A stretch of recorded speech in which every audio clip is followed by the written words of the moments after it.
Vasanth TV ரசிகர்களுக்கு வணக்கம். இன்னைக்கும் நம்மளுடைய சினி பூத்துல சினிமா பத்தின பல விஷயங்களை தான் பார்க்க போறோம். நம்ம எல்லாருக்குமே லோகேஷ் கனகராஜ் அப்படின்னு சொன்னோன்னா இப்ப கூலி படத்துடைய ஞாபகம் வரலாம். ஆனா அடுத்ததா என்னென்ன படங்கள் பண்ண போறாரு அப்படின்ற பட்டியல்ல கைதி 2 இருக்கு. அதுக்கப்புறமா நம்ம சூர்யாவோட இணைஞ்சு இரும்பு கை மாயாவி அப்படின்ற படம் பண்ண போறாங்க. ஸோ இது இல்லாம ரோலெக்ஸ் உடைய கதையை வச்சு ரோலெக்ஸ் அப்படின்ற டைட்டிலே ஒன்று பண்ணி ஆகணும் அப்படின்னு சொல்லி அதுக்கும் வெறித்தனமா வெயிட் பண்ணிட்டு இருக்காங்க. இதுக்கு இடையில இப்படி ரோலெக்ஸ் அண்ட் நம்ம எல்லாருக்கும் தெரிஞ்ச மாதிரி இரும்பு கை மாயாவி படம் ஆல்ரெடி டிராப். ஸோ இந்த படம் இப்படி 2 படம் சூர்யா வச்சு எடுக்கிறதுக்கு பதிலாக இரும்பு கை மாயாவி படத்தை மட்டும் வேற யாரை வச்சு எடுத்தா என்ன அப்படின்ற மாதிரி இந்த பக்கம் நம்ம சூர்யான்னு சொன்னா அந்த ஹிந்தியில நம்ம யாரை சொல்லுவோம்? எஸ், அமீர் கான். அவரை வச்சு பேசாம படம் பண்ணா என்ன? எப்பா எனக்கு ஒன்று மட்டும் புரியவே இல்லை. இதுக்கு இவரோட பேரே ஓடிக்கிட்டே இருக்கு. இவர் பேசாம எல்லாருக்கும் ஃபோன் பண்ணி பேசிட்டே இருக்காரோ அப்படின்ற மாதிரி ஒரு டவுட்டு. ஆனா இது கிட்டத்தட்ட கன்ஃபார்ம் ஆகிறதுக்கான சான்சஸ் உண்டு அப்படின்ற மாதிரி தான் சொல்றாங்க. லோகேஷ் கனகராஜோட இயக்கத்தில் அவருடைய இரும்பு கை மாயாவி திரைப்படத்தை ஹிந்தியில் எடுக்கலாம். ஆனா இதை தமிழ் அண்ட் தெலுங்கு அப்படின்னு சொல்லி பேன் இந்திய படமா ரிலீஸ் பண்ணா நல்லா இருக்குமே அப்படின்னு சொல்லி ஒரு பிளான் பண்ணியிருக்காங்களா. ஸோ தமிழ் நடிகர்கள் தெலுங்கு நடிகர்கள் எல்லாரையும் வச்சு ஒரு படத்தை பண்ணி ஆகணும் அப்படின்னு சொல்லி இப்போ வெறித்தனமாக வெயிட் பண்ணிட்டு இருக்காரு. அண்ட் இந்த திரைப்படத்துடைய கதாநாயகனா சூர்யாவுக்கு பதிலாக அமீர் கானை போடுறது மட்டும் இல்லாமல் மைத்ரி மூவிஸ் நிறுவனம் ஆல்ரெடி நம்ம எல்லாருக்கும் தெரிஞ்ச மாதிரி புஷ்பா 1 புஷ்பா 2 அப்படின்னு சொல்லி 2யுமே கொடுத்து பெரிய அளவில் வசூல் எடுத்த ஒரு ப்ரொடக்ஷன் கம்பெனி தான் இந்த திரைப்படத்தையும் ப்ரொடியூஸ் பண்ண போகிறாங்க அப்படின்ற மாதிரி சொல்லியிருக்காங்க. ஸோ இது கிட்டத்தட்ட கன்ஃபார்ம் ஆகிடும் தான் போலயே.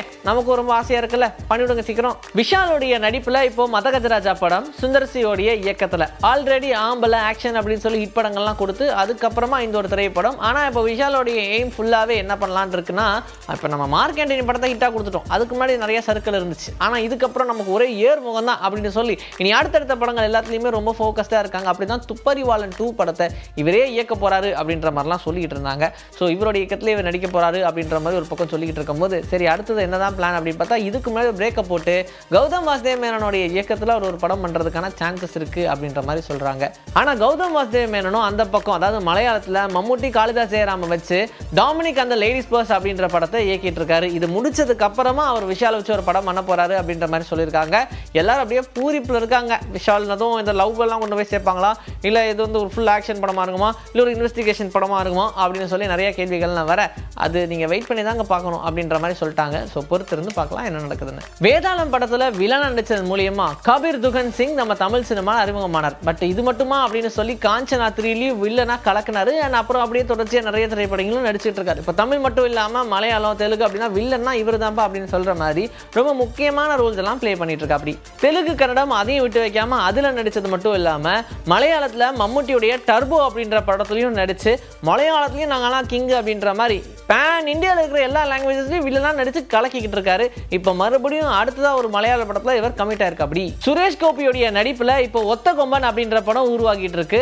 இதுல கபீர் துகன் சிங் வில்லனா நடிக்க போறாரு, அதுக்காக ஒப்பந்தமாயிருக்காரு அப்படின்ற மாதிரி சொல்றாங்க. இப்போ ரீசெண்டா ரிலீஸ் ஆன மார்க்கோ அப்படின்ற படத்துக்கு அப்புறமா கபீர் துகன் சிங்கை விடவே முடியாது அப்படின்ற மாதிரி ரொம்ப ஃபேமஸான ஒரு நடிகராகவும் மோஸ்ட் வாண்டட் நடிகராகவும் இப்போ மலையாளத்தில் வளம் வந்துட்டு இருக்காரு.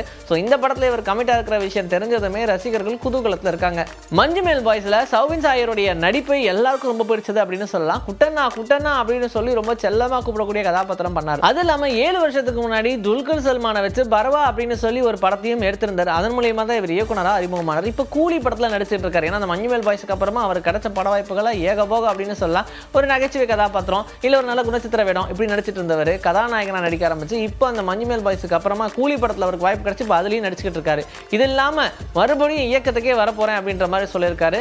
நிறைய படங்கள் அப்படின்னு பார்க்கும்போது மலையாள இண்டஸ்ட்ரியில் துல்கர் சல்மானோட இணைந்து தான் நடிச்சிருப்பாரு. அவரை வச்சு இயக்கிட்டாரு.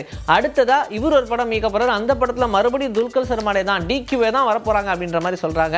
ஆனா அந்த கதைக்களம் என்ன, அதுக்கான வேலைகள்லாம் எப்போ பார்க்க போறாங்கன்னா இந்த கூலி படத்துடைய ஷூட்டிங் எல்லாம் முடிச்சு கொஞ்சம் ஃப்ரீ ஆயிட்டு அண்ட் இந்த வேலைகள்லாம் ஸ்டார்ட் பண்ண போறாங்க. இதுக்காக டிக்யூ கிட்ட பேச்சுவார்த்தைலாம் நடந்துருச்சு அப்படின்ற மாதிரி சொல்றாங்க.